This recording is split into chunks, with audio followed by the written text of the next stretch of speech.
Salutations à toutes et à tous, Steve, supporter of Marseille. J'espère que vous allez bien. Si tu es nouveau sur ma chaîne, l'ensemble de mes abonnés, moi-même, te souhaitons la bienvenue. Ici, on parle foot. On va débriefer, analyser ensemble ce match OM SCO d'Angers. 35e journée de Ligue 1 Uber Eats. Victoire 3-1 au stade Vélodrome. C'est parti.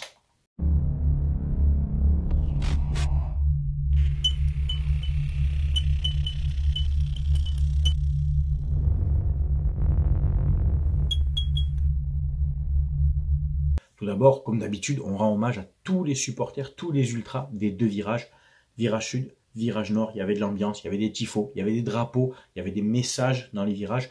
Malheureusement, les fanatiques, eux, étaient, entre guillemets, suspendus à cause des fumigènes sur un match précédent, mais ils étaient en Ghané, donc je te mets la vidéo, ils étaient placés en Ghané, donc les fanatiques sont toujours là, et malgré les punitions, on va dire, ils sont quand même là, ils sont au stade et ils mettent l'ambiance.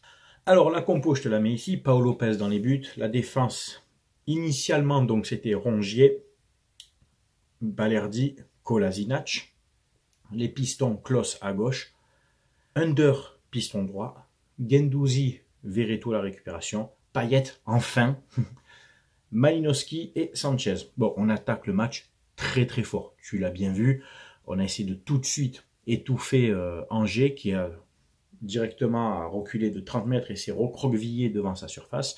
Et c'est toujours le même problème avec l'OM.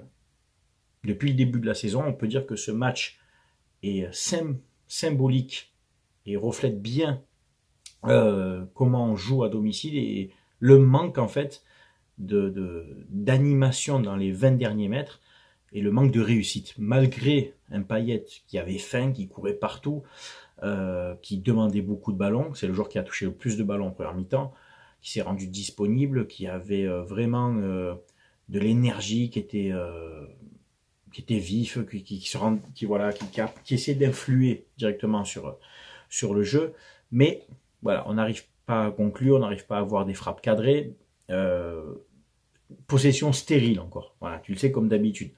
Et puis ce qui doit arriver arrive, hein, à la 30e minute, tu as ce contre en 3 passes. En 3 passes. Ça part de leur zone, ça s'appuie sur le milieu de terrain, ça envoie le joueur en profondeur, qui prend de vitesse Rongier, et qui la place sous la barre, pleine, presque en lucarne, sous la barre de Paul Lopez, qui n'a pu que constater les dégâts. Tu vois, une frappe cadrée, presque j'ai envie de te dire, un but. Donc Angers ouvre le score contre le cours du jeu, mais qui a l'action en fait la plus décisive. Et puis, heureusement, on n'a pas le temps de trop tergiverser, de laisser le doute planer, on égalise rapidement. Klos, qui était bien en jambes d'ailleurs, qui a fait un bon match, envoie un centre, donc côté gauche, un centre rentrant du droit, et c'est Sanchez avec toute sa malice qui le dévie et qui égalise devant Bernardoni. Sanchez, on en est à 13 ou 14 buts en Ligue 1, tu me diras 14, 13, 14, 15, j'ai pas le chiffre exact, tu me diras, d'accord? Donc c'est plutôt très bien pour une première saison, bravo à lui. On rentre à la mi-temps avec un partout, Malinowski en première mi-temps transparent, la défense, à part, je te dis, ce contre où on prend le but, on n'a pas été mis en difficulté, d'accord? Le milieu de terrain, Guendouzi, Verretou, récupérer les ballons très haut, Under, dans son rôle de piston, était quand même très offensif. Mais alors, le souci, c'est que tu avais Under, qui est gaucher, donc dans le couloir droit, et Malinowski, qui est gaucher aussi, sur le même côté. C'est-à-dire que tu avais deux gauchers qui jouaient faux pied, quoi. Tu vois, donc c'est pas très judicieux de la part de Tudor d'avoir mis Malinowski en sachant que Under était piston, quoi. Ben, je sais pas, en fait, tu me diras ce que t'en penses. Dans ces cas-là, je sais que t'as pas Harit, t'as pas Unai, d'accord, mais tente autre chose, mais un autre joueur, tu peux éventuellement mettre Guendouzi un peu plus haut, tu vois, pour avoir voilà, ce joueur pied droit, quoi. Et mettre au milieu Rongier, par exemple, et mettre Mbemba derrière à son poste. Tu sais, des trucs simples, en fait, des trucs très simples, mais bon. On rentre à la mi-temps avec 1-1 et on attaque la deuxième mi-temps très très fort. Le 11, c'est le même. Et puis, il y a cette incursion de Malinowski dans la surface qui était, je pense qu'il a dû se prendre une soufflante à la mi-temps parce que ça allait beaucoup mieux. Il prenait un peu plus de ballon, il a percuté, il est rentré dans la surface. Il a essayé de la glisser, ça rebondit, ça arrive dans les pieds de Sanchez qui contourne la défense, fait un centre à ras de terre devant la cage de Bernardoni et 2 défenseurs d'Angers, et c'est Payet avec toute sa justesse technique qui sans contrôle la reprend bien pied droit sous la barre et ça fait 2-1 et ça fait le 103e but pour lui. Donc pour un joueur qui est critiqué par les équipes adverses, c'est quand même 103 buts pour un joueur en Ligue 1 qui n'est pas un neuf, qui n'est pas un attaquant. Voilà, donc grand respect à ce joueur, grand respect quand même à ce qu'il est pour sa carrière. Il a eu des hauts, des bas, etc. Mais pour moi, ça fait partie d'un des meilleurs 10 français sur ces 10 dernières années et je pense qu'il n'y a pas de débat. En fait, je parle de 10 français, hein, pas en Ligue 1. Il y a des très bons 10 forcément en Ligue 1, mais de 10 français et en activité encore. C'est un super joueur qui a malheureusement pas eu la chance de jouer avec des grands attaquants. Le meilleur attaquant avec qui il a joué du temps où il a joué à l'OM, c'est Gomis. Après, il a eu des Germain, des Benedetto, des Mitroglou. Bon, il y a eu Balotelli, mais pas longtemps. Et j'en oublie, je pense. Là, il a Sanchez, heureusement, mais il peut pas jouer avec lui. Vitinha, c'est moyen. Enfin, voilà, c'est un 10 qui n'a malheureusement pas pu s'exprimer réellement avec un bon attaquant. Rappelez-vous quand il y avait Gignac, la saison avec Bielsa, Payet finit la saison avec 17 passes décisives. C'est pas anodin, j'ai envie de te dire, parce que devant, tu avais Gignac. Donc, quand tu lui donnais des ballons, ça faisait but. Quand tu donnes des ballons à Benedetto ou Germain ou Mitroglou, c'est difficile de te créer des stats de passe D quand eux-mêmes te niquent tes passes. Tu as compris, je ne vais pas développer plus. 2-1, et là, Tudor fait des changements à la 65e, lui qui en fait toujours d'habitude à la 80e, et il fait sortir Payet. Oh Igor, oh, pour de bon, si tu sais que c'est potentiellement son dernier match, il est à la maison, il est au Vélodrome, et tu le sors alors qu'il est en jambes, remplacé par Vitinha, double changement, Klose remplacé par Tavares.